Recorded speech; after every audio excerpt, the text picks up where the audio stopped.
Bon après-midi à tous, mesdames et messieurs. Merci de choisir Equinox Télévision pour vous informer. 2 blessés graves dans l'explosion d'une bombe à Douala. La bombe de type artisanal a explosé à Bonaberi au lieu dit Rail dans le 4e arrondissement de la ville. Que s'est-il réellement passé? Élément de réponse dans ce reportage de Sédek Chouna et Xavier Foka. Dans lequel se trouvent quelques effets épars est une scène de crime manqué. Selon les habitués de ce lieu-dit Bonaberi Rail, 2 personnes ont été blessées hier aux environs de 23 h après l'explosion d'engins explosifs improvisés. J'étais ici là vers les 23 h. Ici là, il y a une bombe qui s'est explosée.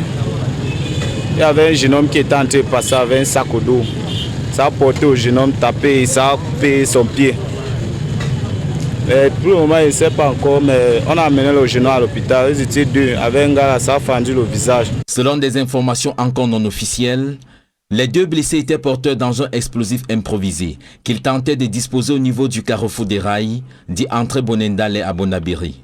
Les mêmes informations indiquent que la fouille de leur sac a permis de retrouver des matériaux servant à la fabrication des 10 engins.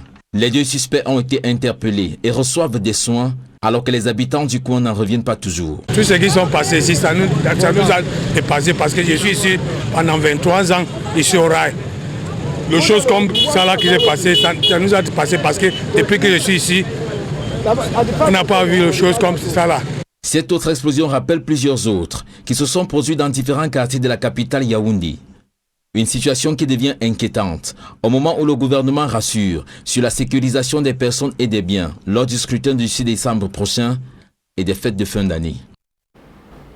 Évoquons à présent cette déclaration du barreau du Cameroun au sujet du conflit entre avocats et magistrats.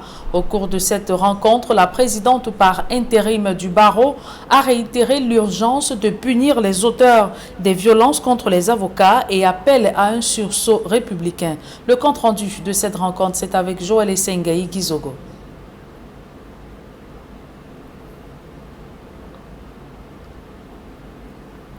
Et je vous l'ai dit, nous allons prendre dans quelques secondes cette déclaration du barreau du Cameroun au sujet du conflit entre avocats et magistrats.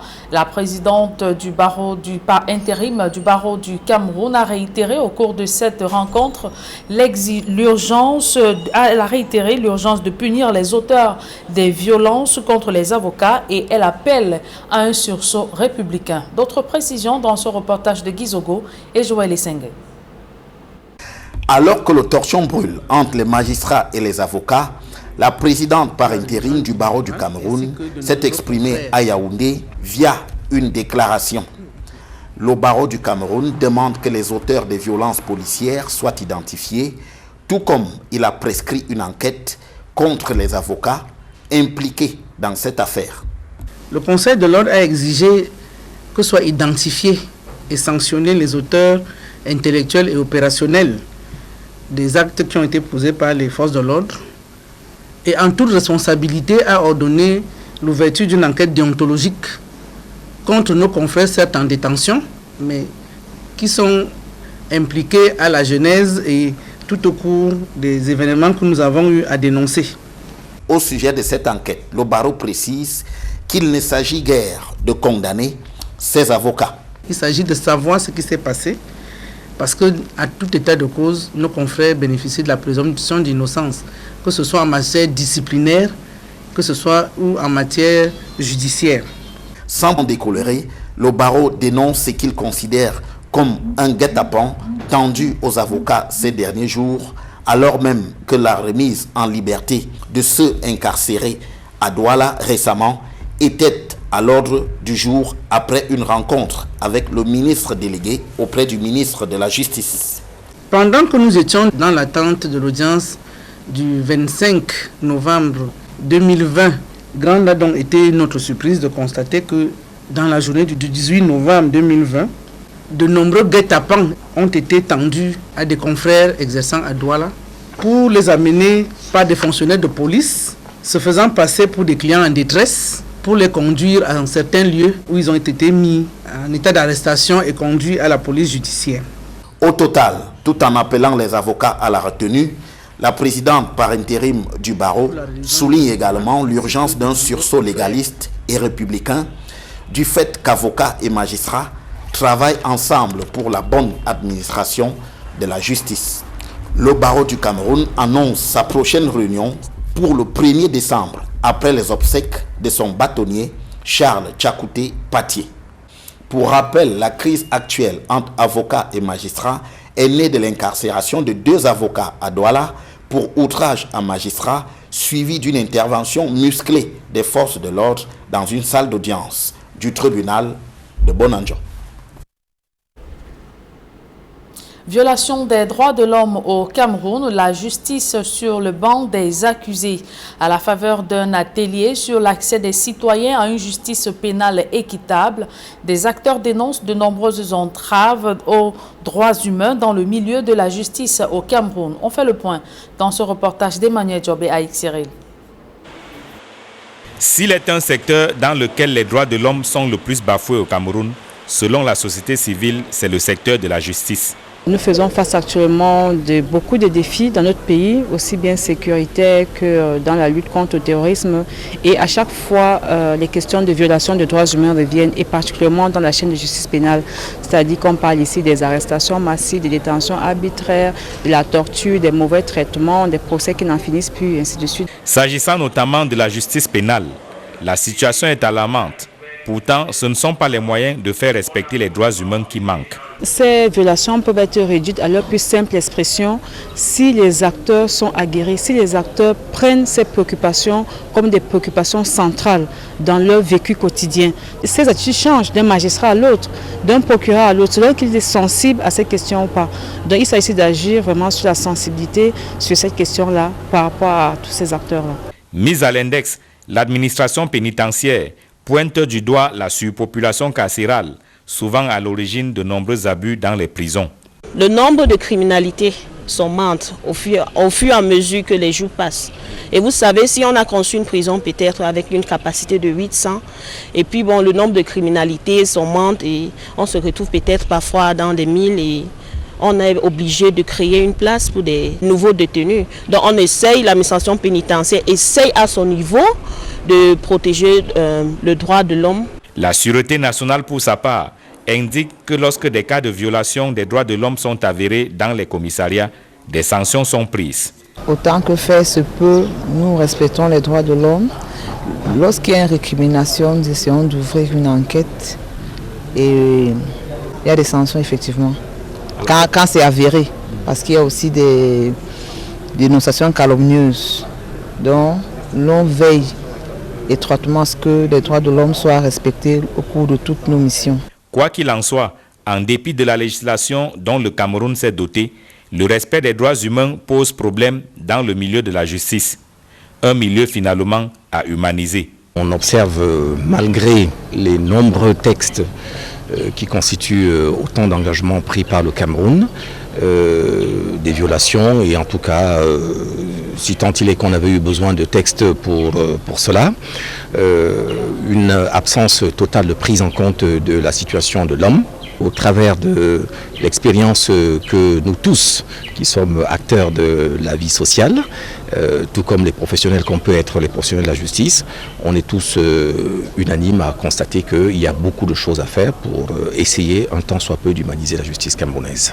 À l'initiative de Nouveaux droits de l'homme Cameroun, un séminaire sur l'amélioration de l'accès à la justice pénale au Cameroun se tient à Yaoundé. Magistrats, OPJ, APJ, personnel pénitentiaire, avocats et autres acteurs de la chaîne de justice pénale prennent part aux travaux. Et en économie, les pays de la CEMAC accusés de banaliser les transports. Ce secteur sensible de l'économie des pays de la sous-région vit de nombreux abus, notamment des tracasseries et conditions d'exercice intenables. Les syndicats du secteur se disent déterminés à renverser la tendance. Dalastiana et Donald Brice Kamgan. Baisse constante du prix du transport, immobilisation abusive des camions, rupture systématique des contrats en cas d'incident routier, le malaise des transporteurs sur les corridors est grand. Le drame, c'est que nos gouvernants aujourd'hui ne se soucie pas trop du secteur de transport. Le secteur de transport a été vraiment marginalisé pendant des décennies, juste parce que certains de nos responsables de différentes administrations concernés par la politique du transport ne comprennent pas l'enjeu qui se trouve au niveau du secteur de notre activité. Conséquence, les prix s'appliquent à la tête des transporteurs. Les syndicats du Cameroun, de la RCA et du Tchad disent en avoir assez comme point d'achoppement. Le rôle des concessionnaires agréés en douane, des transitaires et autres commerçants est décisif. À la suite de diverses concertations, les uns et les autres ont pris des engagements. Si aujourd'hui le syndicat s'engage et arrive à instaurer un prix transport, un prix plancher pour tout le monde, ce sera tant mieux. En ce moment, il y aura que la qualité de service pour départager les bailleurs de fret. La concertation, la digitalisation des processus et aujourd'hui identifier tous les goulots d'étranglement pour permettre aux transporteurs d'avoir la meilleure rotation possible et d'avoir un prix de transport juste et équitable qui lui permet de développer son industrie. En zone CEMAC, le transport par voie routière est pour les pays sans façade maritime comme la RCA et le Tchad un secteur sensible de l'économie. Nous n'avons pas de bateaux ni de trains. Tout ce qui arrive au Tchad, c'est grâce à ces camionneurs. Donc, combien de fois tout le monde est attentif. Ce que nous recherchons, c'est quoi? C'est cette bonne collaboration qui pourra nous permettre, dans les jours à venir, de booster l'économie de notre pays ainsi que de la sous-région. Concessionnaires, transitaires et syndicats ont abouti au thème des discussions intenses. À la mise en place d'un comité, il est chargé de suivre et contrôler les prix réglementaires du transport sur les corridors Douala-Djamna, Douala-Bangui. Et sur le plan international, l'Éthiopie, plongée dans une crise humanitaire, des milliers de personnes fuyant le conflit dans la région du Tigré ont trouvé refuge au Soudan. Cependant, au Burkina Faso, la menace djihadiste perturbe la campagne électorale en vue de l'élection présidentielle de dimanche prochain. La mouture internationale, c'est signé Nadine Yambou. Au Burkina Faso, alors que le pays vit ses dernières heures de campagne électorale, près de 1600 localités n'iront pas aux urnes ce dimanche pour élire le futur président de la République, soit 18% du territoire exclu du scrutin présidentiel. Confronté depuis 5 ans à une recrudescence d'attaques djihadistes à l'est et dans le nord du pays, le processus électoral a été fortement compromis dans ces deux régions. Les zones ciblées n'ont pas été couvertes par l'enrôlement des électeurs, obligeant le Conseil constitutionnel à constater l'existence d'un cas de force majeure. Le conflit armé au Burkina Faso a coûté la vie à plus de 2000 personnes depuis le début de l'année 2020. Le président Roch-Marc Christian Kaboré, en quête d'un second mandat, est critiqué par l'opposition et la société civile après un mandat dominé par la montée en puissance de l'insécurité. La crise sécuritaire a fragilisé le secteur économique en plus de la pandémie de coronavirus. La campagne électorale a elle aussi été marquée par des violences meurtrières. 14 soldats de l'armée ont été tués dans une embuscade. Au Burkina Faso, le climat politique est morose et la peur règne dans le pays à quelques jours de l'élection présidentielle. En Éthiopie, le pays est confronté à une grave crise humanitaire sans précédent dans la province du Tigré. Plus de 36 000 personnes fuyant les combats entre l'armée éthiopienne et les forces tigrènes ont trouvé refuge au Soudan. Selon le HCR, près de 4 000 personnes traversent la frontière chaque jour depuis le 10 novembre. L'ONU lance un cri d'alarme au moment où la province du Tigré est coupée du reste du monde. Dans la zone du Tigré, le comité de la Croix-Rouge indique que les hôpitaux sont débordés avec des centaines de blessés graves. Dans certaines structures, des cas de coronavirus ont été enregistrés, compliquant ainsi la prise en charge. L'ONU exprime son inquiétude face à la dégradation de la situation sécuritaire et appelle à un cessez-le-feu. La province du Tigré, au nord de l'Éthiopie, est plongée dans une guerre civile. Ce conflit est le résultat des mois de tension entre le gouvernement central et le Front populaire de libération du Tigré. Le Tigré se plaint d'avoir été exclu du jeu politique. En République démocratique du Congo, malgré la pandémie de coronavirus, le pays peut enfin pousser un ouf de soulagement. La 11e épidémie d'Ebola a officiellement pris fin. En 5 mois, l'épidémie a fait 55 morts sur 130 victimes. Le virus a principalement touché la province de l'Équateur. Selon le ministère de la Santé publique, la bataille a été remportée grâce à la vaccination et le rapprochement des sites de prise en charge vers les communautés. Malgré la fin de l'épidémie d'Ebola, le gouvernement appelle à plus de vigilance, surtout que la consommation de la viande de brousse n'est pas encadrée dans les zones reculées.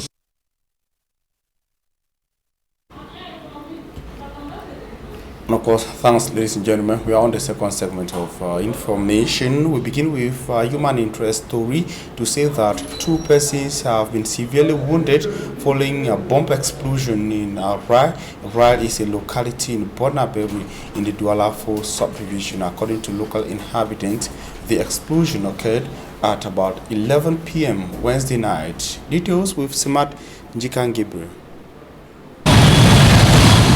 It was a timid start of the day that was witnessed at the Rai roundabout at the entrance leading to Benendale in the Douala 4 subdivision this Thursday. Wednesday night was a day they will never forget. I was selling because we always sell in the night. So I just heard something explode. I thought that was one man that is selling soya. That maybe is a fireside that explode. So all of us were surprised. So the other people ran there. As they came back, they said that it's bomb that they put it there. So me, I ran also there. We saw the person that was passing. It was one man that was passing that he carried back on his the back on his back. So as we tried to cross now, the thing exploded and cut his leg. Then the other one he took by the eye. The crime scene has been secured, but within it, stains of blood to show the gravity of what happened were still very visible. An inhabitant around the zone says it was a surprise to him. For more than 23 years for Rai. For the 23 years I have stayed here at Rai roundabout, such has never happened. We are surprised to get an explosion at 11 p.m. A man who was passing by the zone and another lady were severely injured. The hospital, then one woman too is take the eye too. So we'll be surprised, or we will not be surprised. We'll just wait to see how the end of the day. Security was still tight at the time we left the zone. The explosion at Rai roundabout is just the fifth in Cameroon, after 4 others that occurred in the country's political capital, precisely in Meleng, Mokolo, Damas roundabout, and most recently in Sam. A disturbing situation in Douala and administrative officials of the Douala 4 subdivision say those wounded were those who brought the explosive to the area. We are closely following up the information. It should be noted that they were rushed to the Douala Military Hospital in the Bonanjo neighborhood, and the Cameroon Bar Association has called for the release of members of the Cameroon Bar Council, Barrister Tamfo Richard and his colleague detained in Douala. In a declaration yesterday, the lawyers indicated that it is just one of the targeted attempts on journalists in Cameroon. They demand that the lawyers be allowed on bail. Details in this declaration of the President of the General Assembly of the Bar in Cameroon, Barrister Mufo. Ladies and gentlemen, good afternoon. Before I go on, I would like to tell each and everyone that there were people who made a lot of noise when they saw that the Bar Association was represented in the Supreme Court. The Supreme Court is an institution of the Republic, and the Supreme Court is not made up of only magistrates. It's not a house of magistrates. So the bar, when it is invited by an institution like that, they have to respond to the institution. But that hasn't got anything to do with the position that the Bar Council has taken vis-a-vis the maltreatment that was meted on our colleagues. They said when the house is on flames, you do not rekindle the glowing splint. What happened in Douala 2 days ago is, in short, rekindling a glowing splint when the house is on flames. The house went on flames when our colleagues were arrested, tear gas beaten in a courtroom. Despite the securities, despite the guarantees and sureties they gave, justice was mute. We take cognizance of the resolutions of the Bar Council. They went in for moderation, because whether you like it or not, a matter is pending before the court, and we shall still go back to court. The Bar Council and the Bar Association cannot transform themselves into a court. If lawyers are abused, if lawyers are aggressed, if they are beaten up, where do we go? We go to the court. So whatever decisions the Bar Council and the Bar Association are taking are for the primordial interest of lawyers.